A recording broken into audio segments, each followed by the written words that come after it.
কিশোরগঞ্জের কুলিয়াচর রামদি ইউনিয়ন ও গোবরিয়া আব্দুল্লাপুর ইউনিয়নে কচুর ব্যাপক ফলন হয়েছে বলে জানান স্থানীয় কৃষকেরা। কিশোরগঞ্জ প্রতিনিধি সবুজ জানান, উপজেলার উৎপাদিত কচু দেশের পাশাপাশি বিদেশেও রপ্তানি হচ্ছে গত কয়েক দশক ধরে।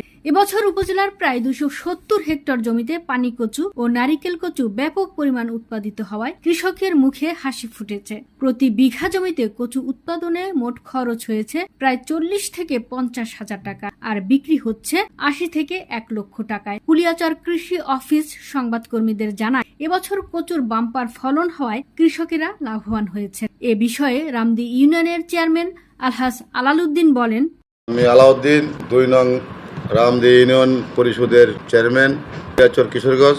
আমাদের এই রামদি ইউনিয়নে বিশেষ করে কচু ব্যাপক পরিমাণ কৃষক ভাইয়েরা চাষ করেছে এবং ফলনও অনেক বেশি। তাছাড়াও বিভিন্ন ফসল, লাউ, কুমড়া, পেঁয়াজ, রসুন বলতে যাবতীয় তয় তরকারি আমাদের এই ইউনিয়নে প্রচুর পরিমাণ কৃষকরা ফলায়। চেয়ারম্যান হিসাবে অথবা আমি একজন মানুষের সুবিধার জন্য প্রত্যেকটা কৃষক ভাইদের সাথে আমি যোগাযোগ করি এবং যতটুকু পারি আমি পরামর্শ দিই, যার থেকে ফসল আরও বেশি করে করা যায়।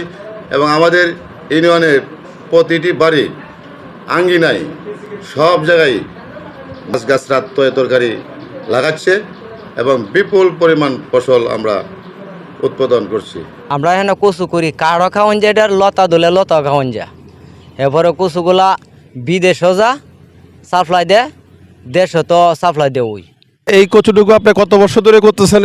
আমার মনে হয় অনুমানিক 40 নিচে আবার কিনা হলে বেশ হইতে পারে, 50 দেবো।